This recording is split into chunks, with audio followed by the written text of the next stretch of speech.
Current bank account اور profit loss account کی شرعی حیثیت بیان فرما دیں. دیکھیں جی, کرنٹ اکاؤنٹ بلی روسٹ ہے اور پروفٹ لاس اکاؤنٹ کتا روسٹ ہے. تو بلی روسٹ مجبوراً کبھی کھانی پڑ جائے آپ کو تو وہ علیحدہ بات ہے. تو اب تو مسئلہ حل ہے, آپ اسلامک بینک جو ہیں, جو پیور اسلامی بینک ہیں, ان میں اکاؤنٹ کھلوا لیں. باقی as a last resort current bank account جو ہے وہ بہتر ہے. نان اسلامی بینک جو سیونگ اکاؤنٹ پر پیسے دیتے ہیں, سود ہے, ان کے مطابق سود کے زمرے میں نہیں آتا, ظاہر ہے انہوں نے تو یہی کہنا ہے. اسلامک بینک والے جو کر رہے ہیں وہ پروفٹ درست ہے. میں نے باقاعدہ ان کے ساتھ میٹنگز کی ہیں, میں نے ان کی اینول رپورٹس پڑھی ہیں, پوری تحقیق کرنے کے بعد اس رزلٹ پہ پہنچا ہوں کہ جو اسلامک بینک ہیں وہ منی اگینسٹ گڈس کے مطابق چل رہے ہیں. اب کہنے کو تو لوگ کہتے ہیں دونوں ایک طرح ہیں, تو وہ تو کافر بھی کہتے تھے کہ سود اور کاروبار دونوں ایک طرح ہیں. سورہ بقرہ میں ہے, اللہ فرماتے ہیں ہم نے کاروبار کو حلال کیا اور سود کو حرام کیا. تو کہنے کو تو ایک بات ہی لگ رہی ہے کہ وہ بھی پروفٹ دے رہے ہیں. سر بہت فرق ہے.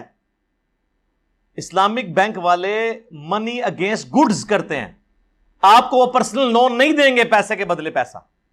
آپ جائیں لے کے بتائیں مجھے, وہ آپ کو کہیں گے کہ آپ نے مکان لینا ہے, زمین آپ کی ہوگی, کنسٹرکشن ہم کروائیں گے اور اسی ریشو پروپورشن سے ہم مالک ہوں گے. پھر جب تک آپ ہمارا قرضہ نہیں اتارتے اتنی دیر تک جتنے حصے کے ہم مالک ہیں ہم اس کا ہمیں کرایہ دیں گے, اور آہستہ آہستہ آپ اس کے مالک بنتے جائیں گے, اور یوں یہ سارا معاملہ سیٹل ہو جائے گا. میری یوٹیوب پہ کئی ویڈیوز ہیں اسلامک بینکنگ کے اوپر, سود کے اوپر, قسطوں پہ کاروبار, وہ آپ دیکھیں. پچھلے دنوں نہیں, اب تو خیر کچھ سال ہی گزر چکے ہیں, کراچی ایئرپورٹ کی توسیع ہونی تھی, تو عام بینکوں کے پاس تو پیسہ کوئی نہیں تھا, تو اسلامک بینک والوں سے گورنمنٹ نے ادھار مانگا 6 ارب روپیہ پاکستانی. انہوں نے کہا ہم تو آپ کو نہیں دے سکتے, اس کے بدلے جو آپ دیں گے وہ تو سود ہوگا. تو انہوں نے کہا کیا حل ہے؟ ان کا حل یہ ہے کہ جو آپ نے خریدنی ہے نا چیز وہ ہمیں بتائیں, وہ ہم خریدیں گے, پھر آپ ہم سے قسطوں میں لے لیں. مثلا 6 ارب روپے کی مشینری تھی یا انفراسٹرکچر تھی, وہ انہوں نے خریدی, تو 6.25 یا 6.5 ارب روپے میں حکومت نے قسطیں دے کے ان سے وہ خرید لی. پیسہ نہیں دیا انہوں نے. لیکن یہی عام بینک کے پاس جاتے ہیں, انہوں نے کہتے ہیں لو جی, لو 14% دے ہوتے ہیں, لو 20% دے ہوتے. تو سر خدا کے لیے آپ اس طرح ان کو برابر نہ کریں.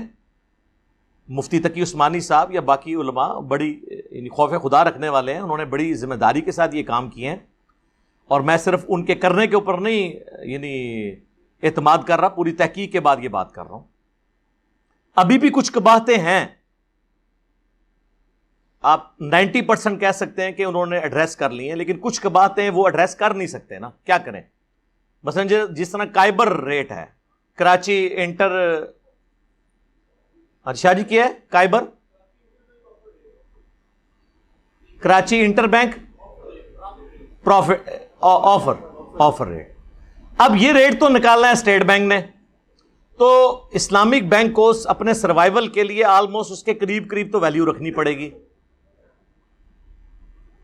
اچھا, دوسرا, جب آپ